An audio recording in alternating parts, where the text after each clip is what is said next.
news, court ruled federal government's deduction from Federation accounts to fund police trust fund as illegal.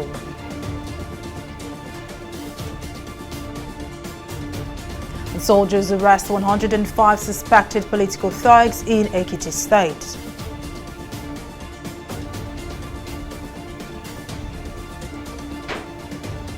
And federal government deactivates passports of 200 COVID-19 defaulters. It's good to have you join us in News Now. I am Mary Kanu. A federal high court sitting in Abuja has outlawed the practice where the federal government deducts funds directly from the Federation account to fund the Nigeria Police Force. Justice Ahmed Mohammed of the Federal High Court on Wednesday declared the deductions as unconstitutional and ordered that all money deducted from the Federation account belonging to Rivers State be refunded to the state. The Rivers State government, through its Attorney General, had approached the court where it sought an order stopping the deduction of funds from the Federation account for the funding of the Nigeria Police Trust Fund scheme. The state government had contended that it was not the responsibility of the state governments but that of the federal government to fund the police. And more than 100 men suspected to be political thugs have been arrested by soldiers in Ekiti State. This comes as the primaries of the opposition party, the People's Democratic Party, is scheduled to be held on Wednesday. Confirming the arrest, police spokesperson in the state, Sunday Abutu, said the suspects were coming from the Oyo State axis before they were apprehended by soldiers on guard at the town bordering Osun State. He added that the suspects were arrested with various dangerous weapons, including cutlasses, guns, and charms. There has been heightened tension in the state over the governorship primaries of the People's Democratic Party, PDP, and the All Progressives Congress, APC, slated for Wednesday and Thursday, respectively. And still in Ekiti State, a lawmaker representing Ekiti South Senatorial District in the National Assembly, Abiodun Olujimi, has withdrawn from the primary election of the People's Democratic Party, PDP, in the state. Speaking to journalists on Wednesday, Senator Olujimi explained that gender bias and an unfair resolution of matters arising from a lingering controversial Congress of the party are some of the reasons for her decision. According to her, the list to be used for the primary puts her at a disadvantage as a local government is left with only 12 delegates as decided by the party leadership. Following the suspension of the planned strike by the Nigerian Labour Congress (NLC) over the removal of fuel subsidy, the federal government is proposing an extension of the subsidy regime for 18 months as it seeks an amendment of the Petroleum Industry Act by the National Assembly. The Minister of State for Petroleum Resources, Temipre Silva, who announced on Tuesday during the weekly ministerial briefing, said the decision to seek an amendment to the law is not politically motivated. Or more details in this next report. Moments after emerging from a meeting with the President in his office, the Minister of State for Petroleum Resources, Temipre Silva, addressed State House correspondents at the weekly ministerial briefing. Silva, who chairs the Petroleum Industry Act Implementation Committee, said the President officially gave the approval for the suspension of fuel subsidy removal until further notice. But after a series of questions on the legality of the process, the minister disclosed that the government has concluded plans to approach the National Assembly to amend the Petroleum Industry Act. We will apply for some amendment of the law so that we will still be within the law. We are proposing an 18-month extension, but what the National Assembly is going to approve will be up to them. We will approve an 18-month extension. We will propose an 18-month extension, and then, of course, it's up to the National Assembly to look at it and then pass the amendment as they see fit. Speaking on existing queues at petrol stations in some parts of the country, Silva insisted that it is as a result of panic buying and hoarding in anticipation of a change in policy. He, however, mentioned that the federal government is in active communication with Labour. We are already talking with Labour, and our discussion with Labour is also around these palliatives and mitigations. So all this will have to come together. That's why we decided at this time, especially since we are running against time, with the legal time frame approaching very quickly. We thought we should come to you and let you know that we are taking steps to amend the law and to ensure that we are within the law. Speaking on the suspension of the planned removal of fuel subsidy, economic analysts say the delay by the federal government will have a negative backlash on the economy and citizens. It's an indication of policy somersault on part of the government. This is a law or an act that the nation had waited for about 2 decades. Finally, it was signed. Rather than having it implemented, we are suspending it for the next 18 months, meaning that we are suspending investment in all sectors for the next 18 months. This is a nation that depends so much on that sector, and it's a terrible setback. The federal government's announcement has had ripple effects on the country as the Nigeria Labour Congress has suspended its planned nationwide protest. The decision comes just after the union had vowed to continue with its planned nationwide rally on Thursday. The NEC, after vigorous debate, took a decision to suspend the planned nationwide process scheduled for 27th of January 2022 and the national protest also scheduled for 2nd of February 2022. The leadership of the Congress have communicated this organ decision to our civil society allies who have stood stoically behind us and behind Nigerian workers in our quest for social and economic justice for workers and the downtrodden people of our country. The leadership of the Congress has said it plans to continue to engage with the government on the issues of ensuring local refining of petroleum, creation of sustainable jobs, and affordable price of petrol for Nigerian workers and people. Mary Kanu, TV360, Nigeria. The President of the Senate, Ahmed Lawan, has met with heads of security and paramilitary agencies and tasked them to do more to checkmate smuggling of petroleum products out of Nigeria. In attendance at the meeting were the Controller General of Nigerian Customs Service, Ahmed Ali, Commandant General, Nigerian Civil Defense Corps, Ahmed Abubakar Audi, among others. Lawan said the meeting is a follow-up to an earlier forum with the finance and petroleum ministers. He added that the interaction stemmed from the Senate's resolve to find a solution on the administration and management of fuel subsidies in Nigeria. That is, we have to mobilize our citizens, especially those at the borders, that when they see trucks conveying petroleum products to our neighboring countries, they should not only say something, but they should say it to those who need to know. And that is our security agencies. So we need to mobilize our citizens as well, because this is something that affects all of us. It's not about government. And anyway, government is about the people. So what we are trying to do is to reduce the level of smuggling of petroleum products out of Nigeria.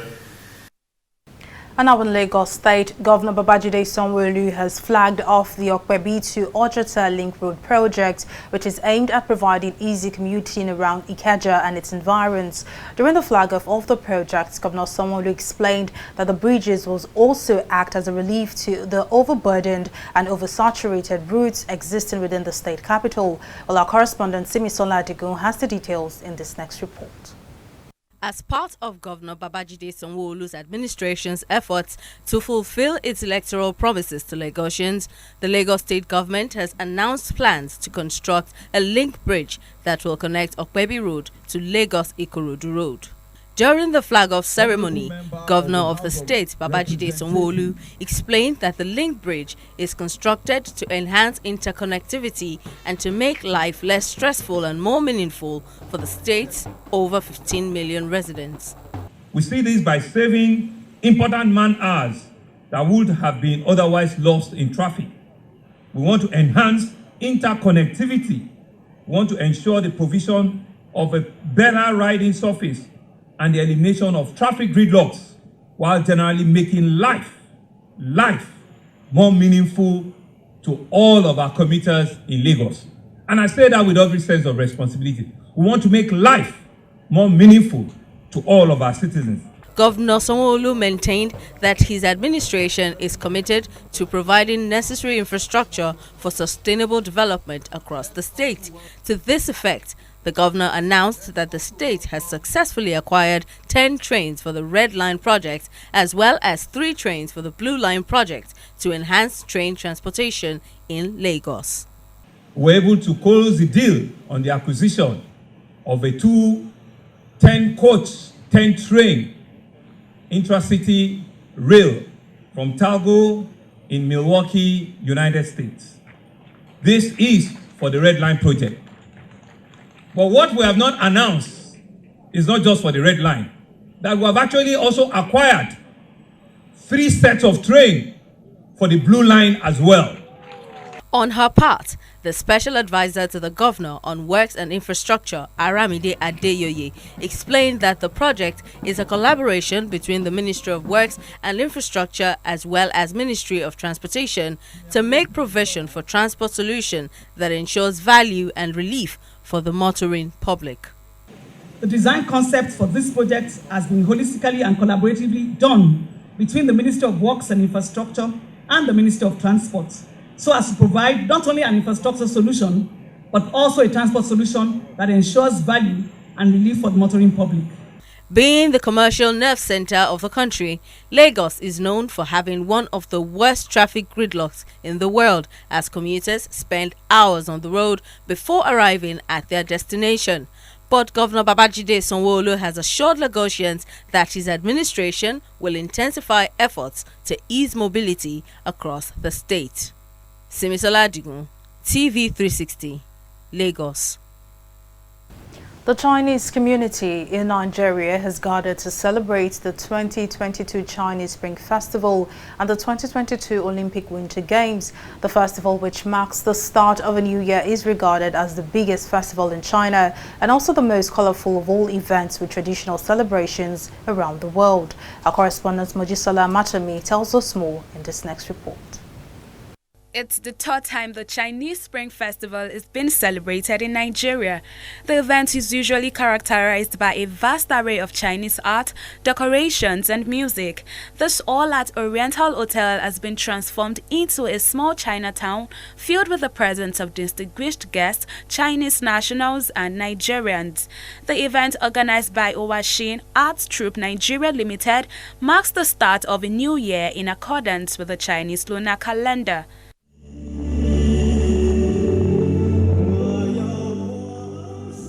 But beyond the festivities, the Chinese Spring Festival is usually a time to strengthen bilateral ties with host communities. Eric Nee, the head Owashi Arts Troupe, commended the People's Republic of China for their unequal contributions towards the growth of the two communities and expressed his delight in the success of the celebration. As we celebrate this special festival, we, the Chinese community in Nigeria, are showing love to the low-income orphanage homes and also give scholarship to school children. For all, we are Chinese community do this one because we are 10 Nigeria friends. We are like a family. Chinese community give back for Nigeria community. China, over the years, has been considered as one of Nigeria's closest allies. This has, however, made stakeholders reiterate the need for both countries to broaden their cultural and bilateral relations to deepen the traditional friendship in the new year. The two countries have huge potential for investment cooperation, which is highly complementary, especially in the field of energy, resources, and infrastructure. There is a need to develop and tap this cooperation's potential. Among the highlights of the event is the colorful display of culture by both countries and the presentation of monetary gifts and awards to extraordinary Nigerian students, Bethesda Home for the Blind and low-income earning families.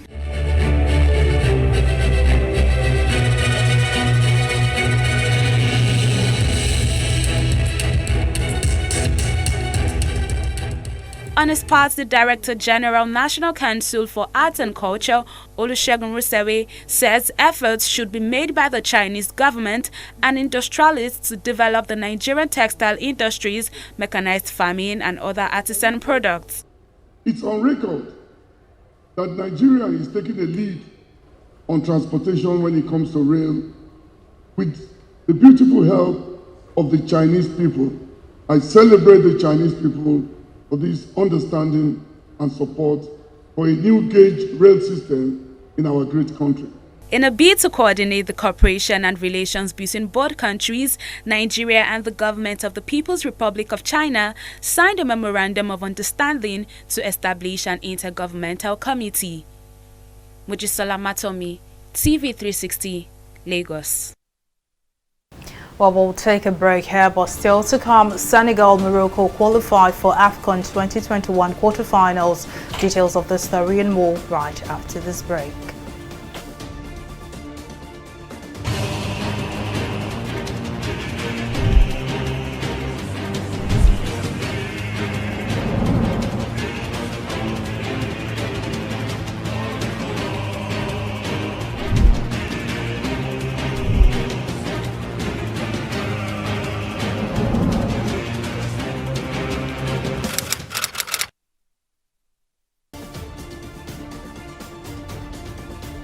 Welcome back. Now here is a recap of some of our top stories tonight.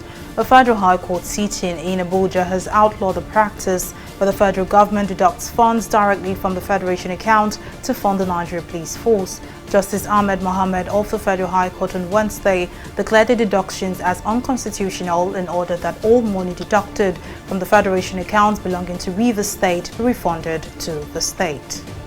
We also told you that more than 100 men suspected to be political thugs have been arrested by soldiers in Ekiti State. Confirming the arrest, police spokesperson in the state, Sunday Abutu, said the suspects were coming from the Oyo State axis before they were apprehended by soldiers on guard at the town bordering Osun State. There has been heightened tension in the state over the governorship primaries of the People's Democratic Party, PDP, and the All Progressives Congress, APC, slated for Wednesday and Thursday, respectively. Well, in case you missed any of our news bulletin or for more updates, log on to our website on www.tv360nigeria.com. You can also follow us on our social media platforms on Twitter, Instagram, YouTube, and Google Plus at TV360 Nigeria. On Facebook, we're at TV360 Online.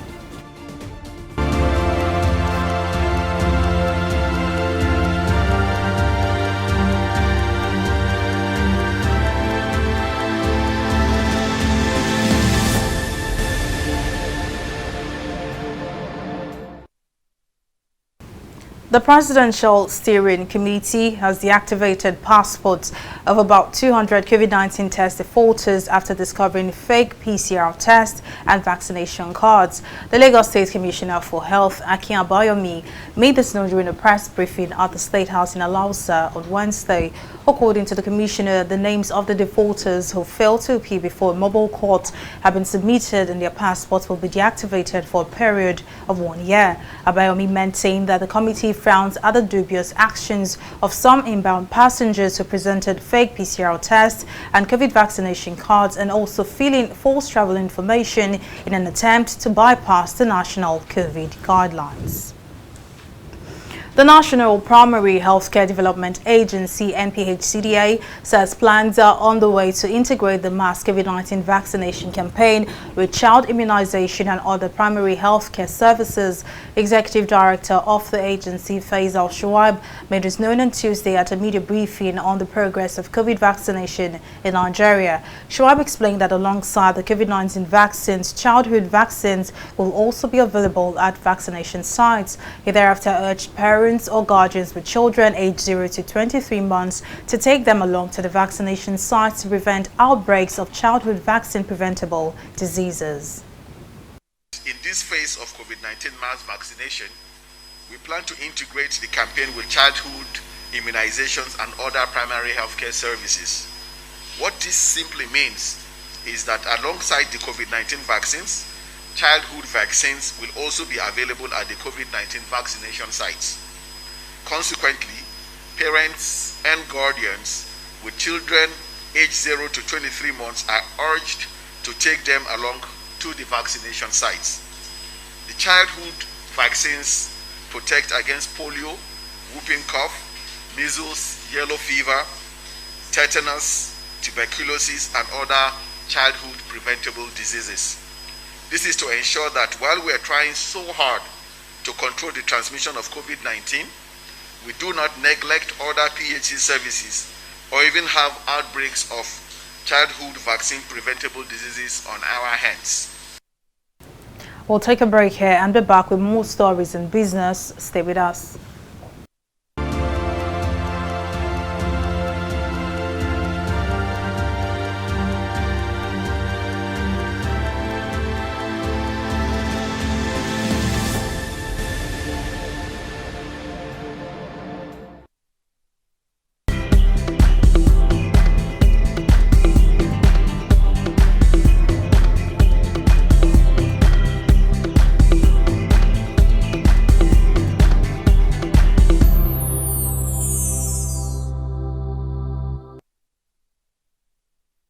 Welcome back. Let's now join Abisola Adebayo for business updates. Over to you, Abisola. Thank you very much, Mary. Welcome to Business News. The Central Bank of Nigeria has said its decision to hold all monetary policy rates and all other policy parameters constant stems from its determination to stem inflationary pressure.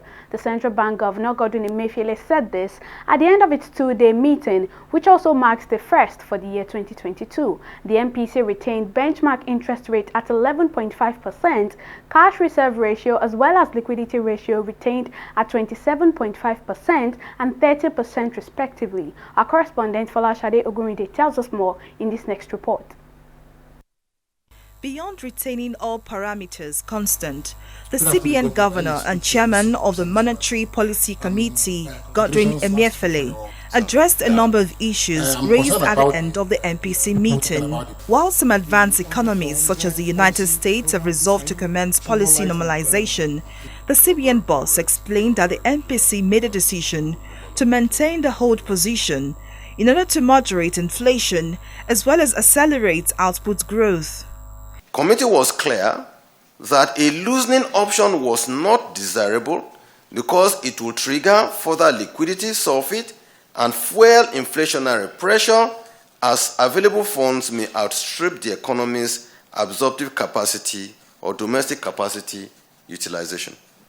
It also feels loosening could trigger foreign exchange demand pressure as the excess liquidity will be channeled to either frivolous importations or speculative holding on foreign exchange as alternative investment channels narrow, leading to foreign exchange depreciation and or inflation. In recent months, reports of loan sharks and their method of dealing with defaulters have gained national attention. As a solution, the CBN governor has advised Nigerians to access loans from banks, adding that the Apex Bank is limited in terms of regulation. The Central Bank has put in place the avenue through which you can raise your finance. Is it through a targeted credit facility, or is it the small and medium enterprise businesses that we have set up through our national microfinance banks? You don't have to know anybody. Just get onto the portal, fill the form, send your data. If your data is correct, you will be able to access loans. You say, what is CBN doing to stop loan sharks? I can assure you that if we know them, if we see them, we will deal with them. But they reside in the rural communities. We are not policemen. But when we find them in an organized setting, we clamp down on them and we deal with them ruthlessly. The e-Naira, on the other hand, hasn't gained as much traction in the person-to-person transaction category, recording only 10% in the total transaction range.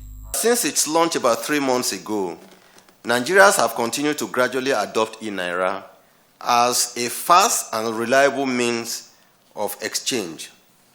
While transactions recorded range from P2P, that is person to person, or person to merchant, P2M, bank to person, person to bank, and bank to merchants, and merchants to bank, the person to bank and bank to person constituted 90% of what we see in the market. To further help its drive towards financial inclusion, Emefiele disclosed that Nigerians who do not have bank accounts can now access the e-Naira platform through the use of the e-Naira USSD code. Folashade Ogurinde, TV360 News. We'll take a break now and return with a review of the stock market.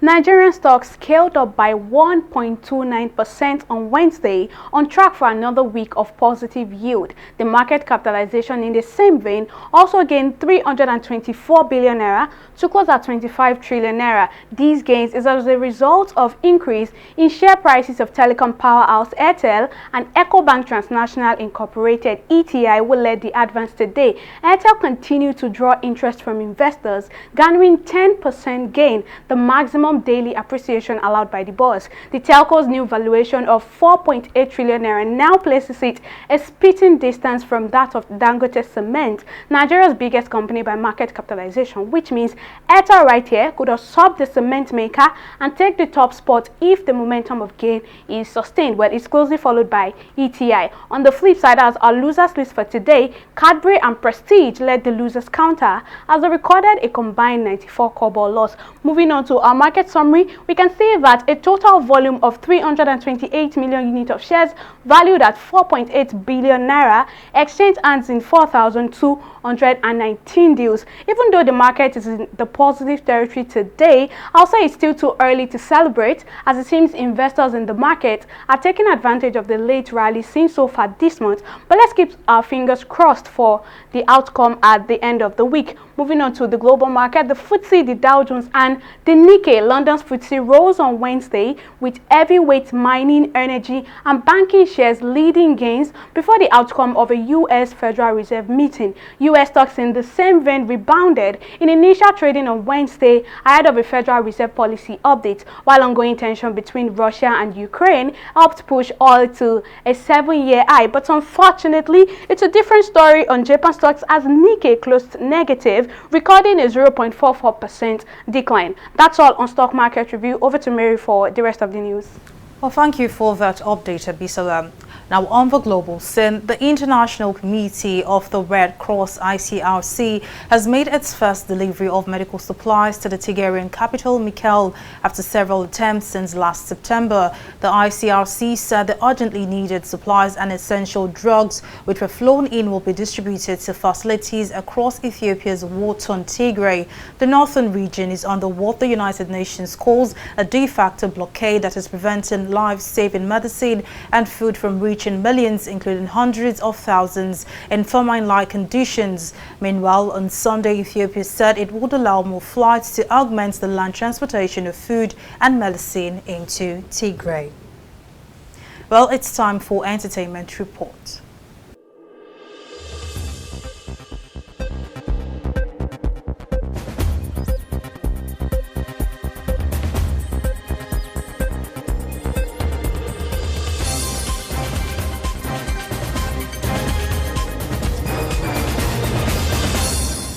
Popular music reality competition Nigerian Idol will not just be viewed in Nigeria alone when it starts airing on Sunday, February 6, 2022.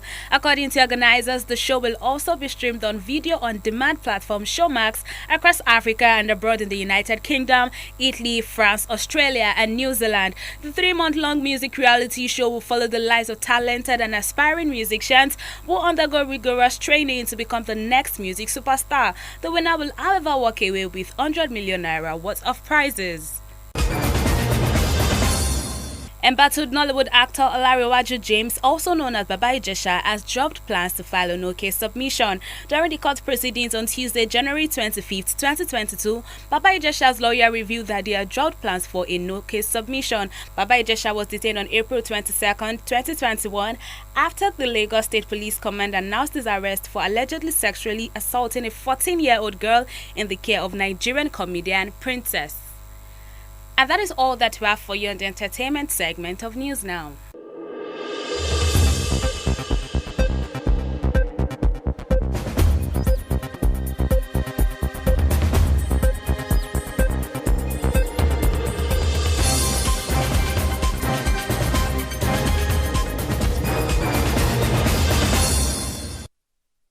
And now in sports, Africa's top-ranked sides Senegal and Morocco are into the quarterfinals of the Africa Cup of Nations tournament after defeating Cape Verde and Malawi respectively on Tuesday. Senegal overcame 9 men, Cape Verde 2-0 courtesy of second-half goals from Sadio Mane and Bamba Dieng. The runners-up to Algeria in the last African tournament will face either Mali or Equatorial Guinea in Douala on Sunday for a place in the semi-finals. In the days of a game, Morocco came from a goal down to defeat Malawi 2-1 in Yaoundé and will now face the winner of the round of 16 tie between Cote d'Ivoire and Egypt later on Wednesday.